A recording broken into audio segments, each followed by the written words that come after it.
Hello everyone, all of you are most welcome in today's lecture.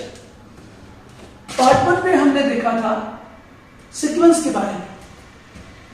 हमारा 10th standard का third topic है arithmetic progression. ये topic board exam में 6 to 8 marks के लिए आता है. ना तो आज हम डिस्कस करने वाले इसके अंदर है सम कॉन्सेप्ट इंट्रोडक्शन के रूप में और फार्मूला देने वाले हैं. ना व्हाट इज सीक्वेंस, ये हमने पार्ट 1 लेक्चर में डिस्कस किया हुआ, तो मैं एक क्विक रिवीजन लेता हूं.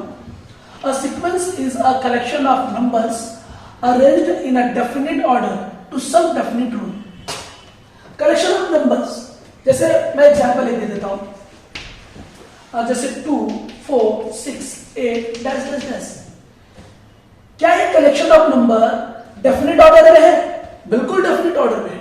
आप देखिए ना, 2 में ऐड किया 2 तो 4 आया, 4 में 2 ऐड किया तो 6 आया, 6 में 2 ऐड किया तो 8 आया. तो हमने 2 ऐड किया है, 2 ऐड किया, तो ये क्या हुआ इसके अंदर? एक डेफिनेट ऑर्डर में, और डेफिनेट रूल भी इसके अंदर है. डेफिनेट ऑर्डर में तो देखा जाए तो ये क्या है, ये सब इवन नेचुरल नंबर्स है.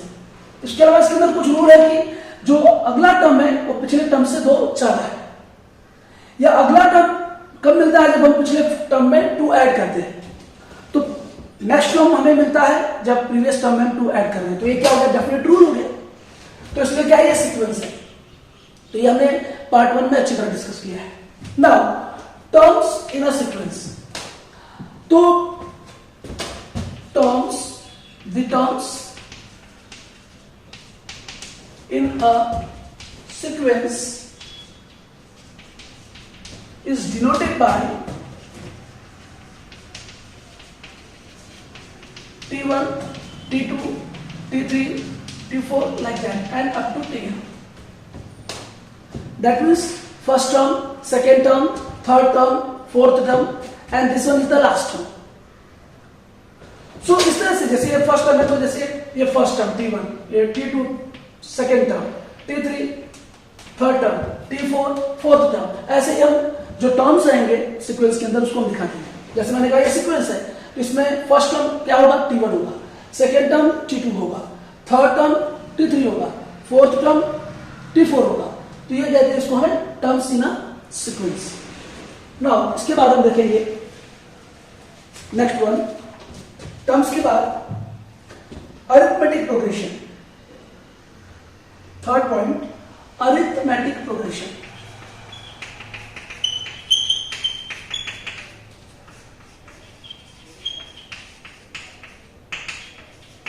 तो हमें देखना होगा अरिथमेटिक प्रोग्रेशन क्या है और किसे कहते हैं arithmetic progression. What is arithmetic progression? हमें एपी के बारे में डिस्कस करना है. तो ये सीक्वेंस है, सीक्वेंस से ही अरिथमेटिक प्रोग्रेशन बन जाता है. लेकिन कब? हम सीक्वेंस को अरिथमेटिक प्रोग्रेशन ही कहते हैं, लेकिन हम किसी भी सीक्वेंस को हम अरिथमेटिक प्रोग्रेशन कब कहेंगे? उसका डेफिनेशन है, in the given sequence, in the given sequence if the difference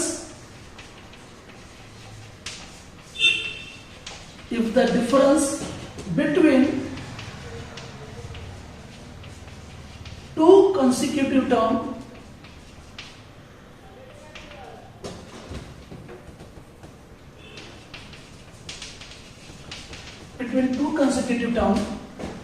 if the difference between two consecutive term, that is difference between two consecutive term is tn plus 1 minus tn होता है, is constant. अगर constant होगा तो हम उसको क्या बोलेंगे? then the sequence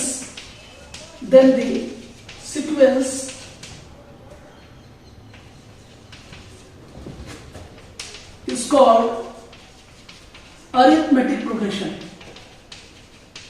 arithmetic progression हम इसे शॉर्ट में लिख सकते हैं एपी. तो क्या कहना चाहता है, डेफिनेशन क्या कह रही है? In the given sequence. चलो हमने कोई भी सीक्वेंस ले लिया, चलो मैं एग्जांपल देता हूं. एक एग्जांपल हम लेते हैं.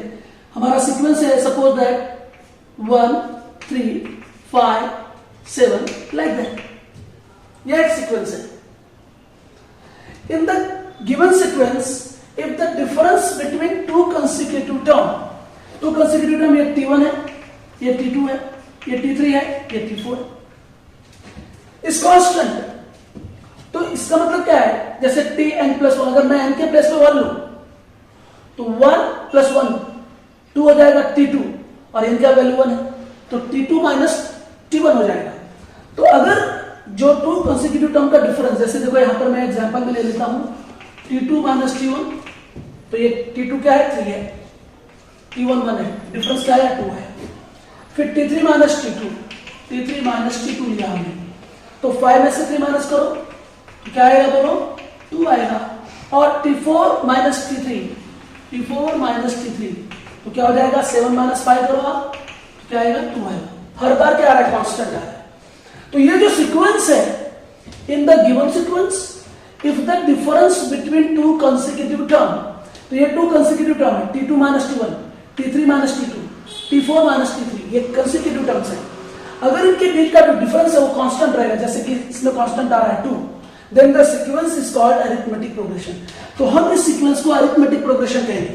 1, 3, 5, 7 को हम क्या कहेंगे, अरिथमेटिक प्रोग्रेशन कहेंगे। So this one is very simple, arithmetic progression क्या है।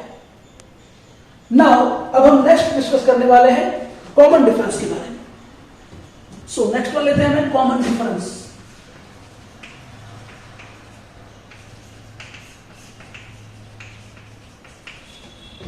This one is the fourth heading, common difference.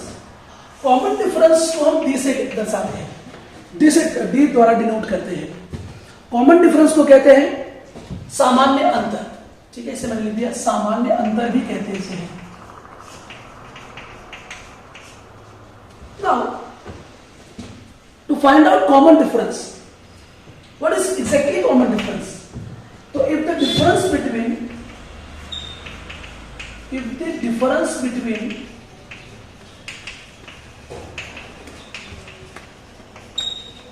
two consecutive terms is constant,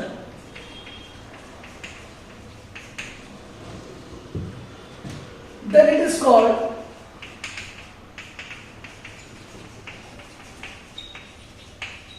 common difference,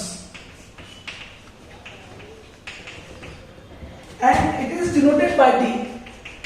It is denoted by D. Common difference may be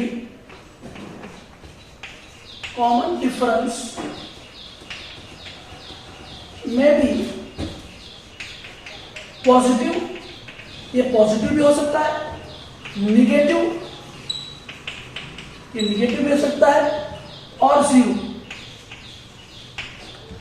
देखिए, जब दिए गए sequence में, sequence मतलब अनुक्रम में, दो क्रमिक पदों का अंतर अचल होता है, स्थिर होता है, कांस्टेंट होता है, तो उसे हम कॉमन डिफरेंस कहते हैं। जैसे देखिए फॉर एग्जांपल, जैसे यहां पर मैं एग्जांपल दे रहा हूं, 1, अब ये सीक्वेंस है, सीक्वेंस है कि नहीं ये तो हम बता सकते हैं। जैसे देखो ध्यान से यहां पर T2 - T1, 5 - 1, that is 4, ये T1 है, ये T2 है, ये T3 है, ये T4 है। Now T3 - T2, तो 3 9 है, और ये T2 4 5 है, तो डिफरेंस क्या है, 4 है। T4 - T3, 13 - 9, तो ये क्या है, 4 है। तो अब देखिए ये जो सीक्वेंस है, इसमें difference between two consecutive terms क्या है, कांस्टेंट है, इसलिए क्या है, कॉमन डिफरेंस है। तो कॉमन डिफरेंस जो है कांस्टेंट है। तो if the difference between two consecutive term is constant, then it is called common difference. तो ये कॉमन डिफरेंस है, and it is denoted by D. इसको हम डी से दिखाते हैं। एक्चुअली में फार्मूला क्या है, ये d = Tn + 1 - Tn, और ये भी है d = Tn - Tn - 1। कुछ ये यूज करते हैं ज्यादातर लोग, नहीं तो ये भी आप यूज कर सकते हैं। फॉर एग्जाम्पल, अगर मैं यहाँ पे n की वैल्यू 1 लेता हूं तो 1 + 1 2 हो जाएगा, यहाँ पर T2 - T1, n की वैल्यू 1 है, इसको मैं क्या कहूंगा, d = T2 - T1 कह सकता हूं। अगर मैं n की वैल्यू 1 लूं तो यहां पर अगर मैं n की वैल्यू क्या लूंगा, चलो 2 लेता हूं यहां पे, तो 2 में से 1 गया तो 1 ही हुआ, T2 माइनस T1 तब भी वही वैल्यू है। तो ये दोनों फार्मूले का मतलब सेम है, तो कॉमन डिफरेंस डी निकालने का ये फार्मूला है। तो एग्जैक्टली जो फार्मूला है ये फार्मूला हुआ आपका कॉमन डिफरेंस के। और ये भी बात याद रखिए, if in the given sequence the difference between two consecutive terms, that is d is constant, then the given sequence is also called as arithmetic progression, या उसी सीक्वेंस को क्या कहते हैं, arithmetic progression कहते हैं। हमने इसके पहले डिस्कस किया arithmetic progression को, फिर कॉमन डिफरेंस को। देखा जाए तो दोनों लगभग एक ही डिस्कशन हुआ, लेकिन क्योंकि कॉमन डिफरेंस डी निकालने के लिए फार्मूला अलग से दिखाना आपको है, इसलिए हमने ये डिस्कस कर लिया। याद रखिए कि if the difference between to consecutive terms in a given sequence is constant, then the given sequence is called as arithmetic progression। ये भी एक डेफिनेशन अच्छी तरह से आपको समझ करनी है। तो ये हो गया कॉमन डिफरेंस। नाउ नेक्स्ट हम डिस्कस करेंगे nth term of an AP, and this one is important. nth term of an AP, ये बहुत इंपॉर्टेंट है। If the first term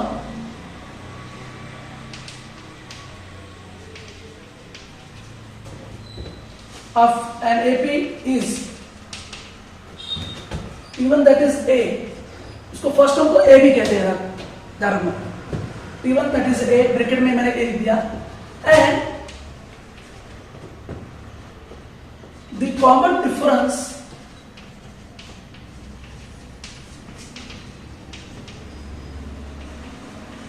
is D,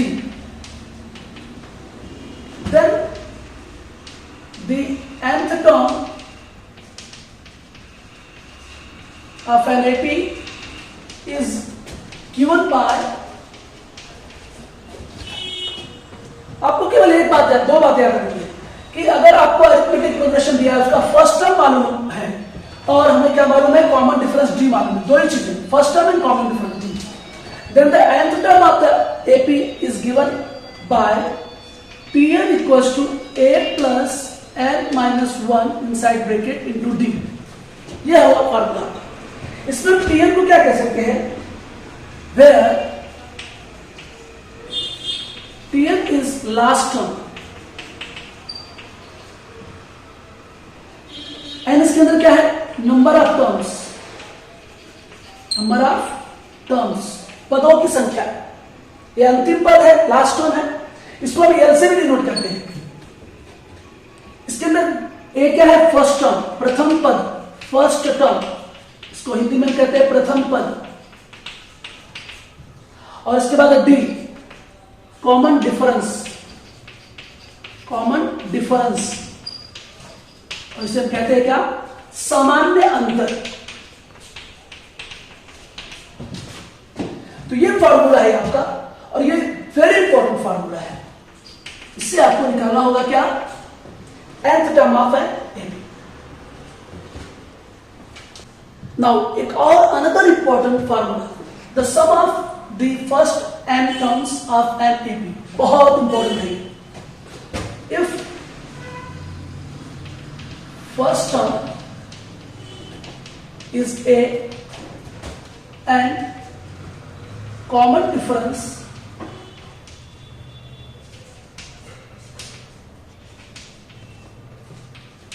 is D, first term और common difference दोनों दिया रहेगा। Then the sum of first n term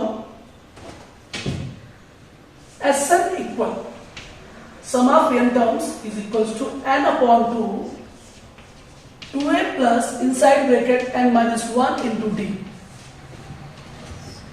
where Sn equal क्या होगा, सम of n terms,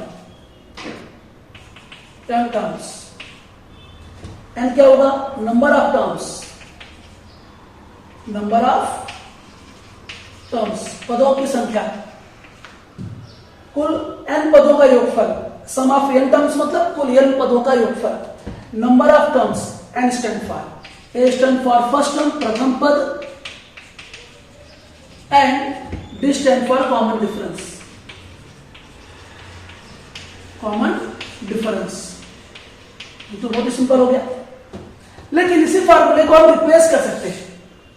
ये तो समझो ये हो गया। हम इसी को कह सकते हैं इफ